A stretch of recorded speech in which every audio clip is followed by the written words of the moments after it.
Hello, it's your Commodore, Ted Coles here, with another review. This one will be Resident Alien. It's a new TV series that just came out this year, literally last week to be honest, and it's a American science fiction television series with a little bit of mystery thrown in, a little bit of comedy, a little bit of drama, and it's based off a comic book of the same name by Peter Hogan and Steve Parkhouse. You'll be able to catch this series if you're in the US on Sci-Fi, and if you're in Canada on CTV Sci-Fi. A little tidbit, this is filmed in Vancouver, British Columbia, Canada. So, into the review. This is Season 1, Episode 1, Pilot. Why do many shows call their first episode Pilot? Like, I get it, it's your pilot, it's your first episode, but can you be a little more creative with the first episode name? But I'm getting off track here, so to the review. It's a bit of an interesting intro.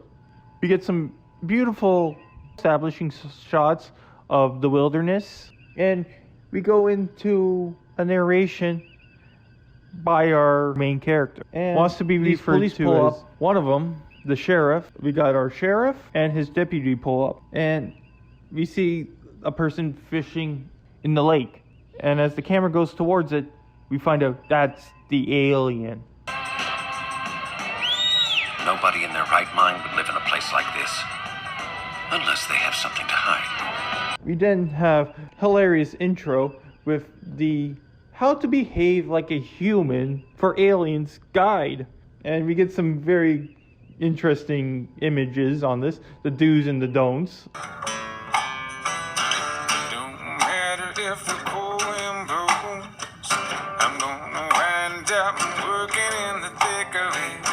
So we go into the story. We see our main character in his human camouflage talking to the sheriff, who wants to be referred to as Big Black. Sheriff Mike Thompson. Everybody calls me Big Black. Because of your truck. It's because of the truck. It's because of the truck. It's because of the truck. And his deputy tries to chime in, but all you hear is crickets, really, when she talks. And they ask him because there's been a murder in their small little town. And it so happens to be the town doctor. That's the thing. The victim is the town doctor. Doctor. So we got our mystery aspect. The doctor's been found dead. So they take him into town. We get a little more exposition from his internal monologue. Plus, they don't have a pizza place, and the internet said that parking was a nightmare. But here I am. My first real test. The reason why he's this doctor character is because 4 months earlier, when his spaceship crashed, he killed the real person that he's replaced.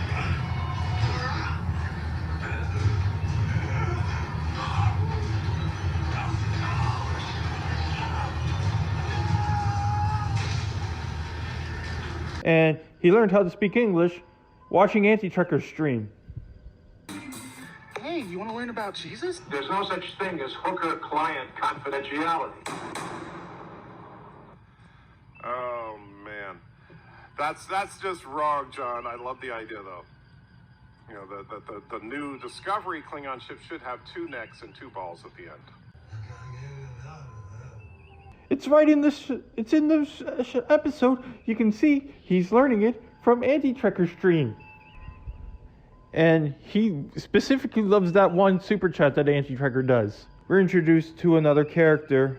The doctor's assistant, before she woke up, he called her dead for 6 hours. I'd say from the smell she's been dead at least 6 hours.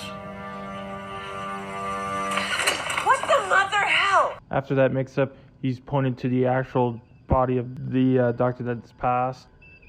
By looking at him for literally a minute, he says he killed himself.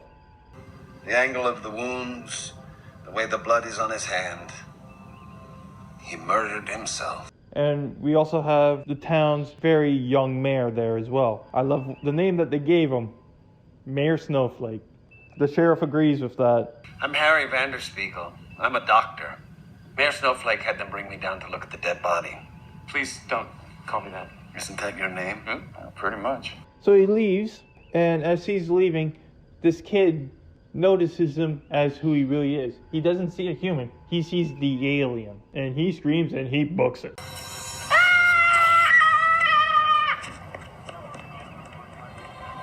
Max? Max?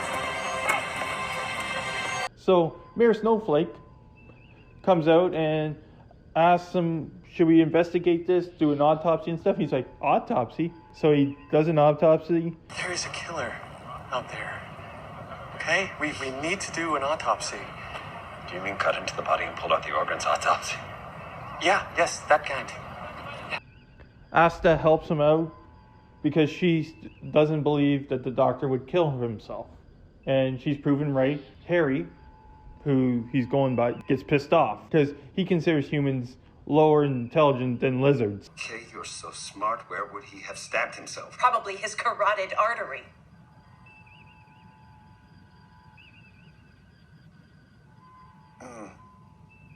So after the autopsy, they talk a bit and they head to the local bar where they get shit-faced. There's some more.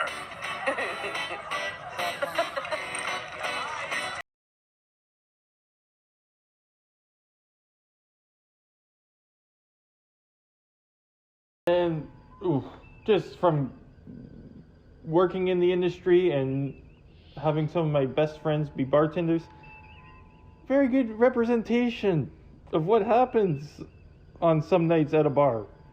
And while intoxicated, he decides, because he's fooled everyone but that kid, so he decides to go kill the kid.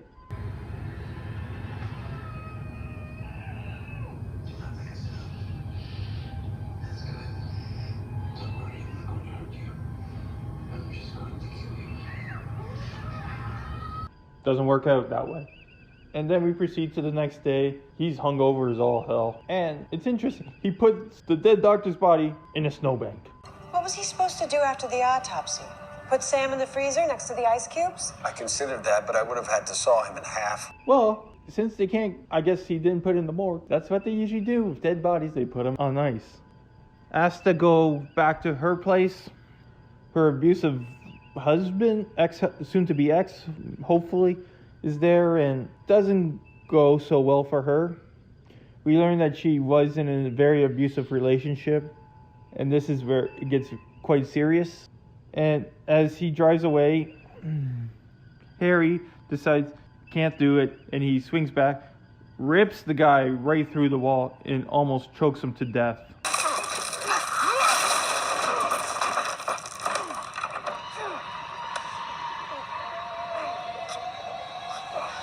She stops him.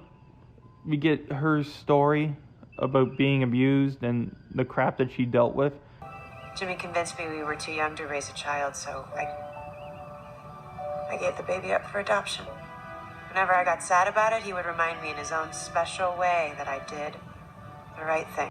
And honestly, I am more connected to her as a character in one episode than I was to Michael Burnham in 3 seasons of Star Trek Discovery, or Ray in 3 movies of Star Wars. We get a beautiful shot of them, those two just standing there, looking at the mountains. And yes, it is that beautiful out west in Canada, if you want to ask. They have the funeral, and he's talking to Asta. Something clicks in his head. He realizes, purposely tried to kill himself.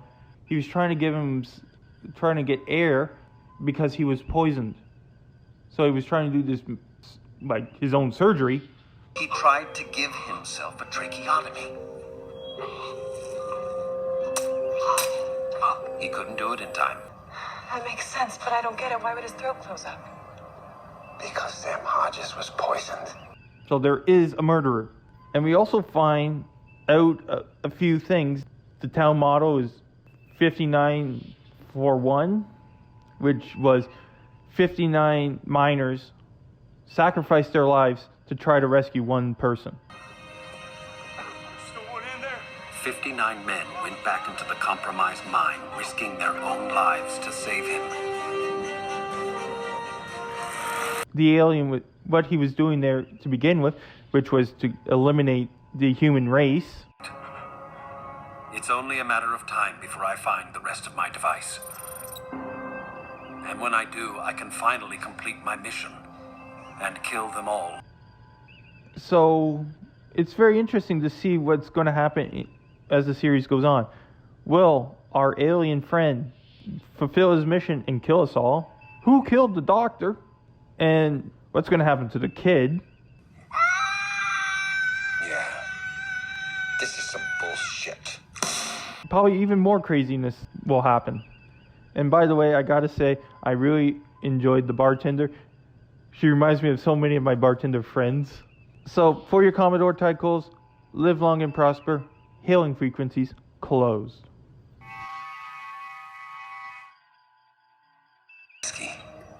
Headache, nausea, severe dehydration. Alcohol must not affect humans the way it does us. If it did, they obviously would never drink it.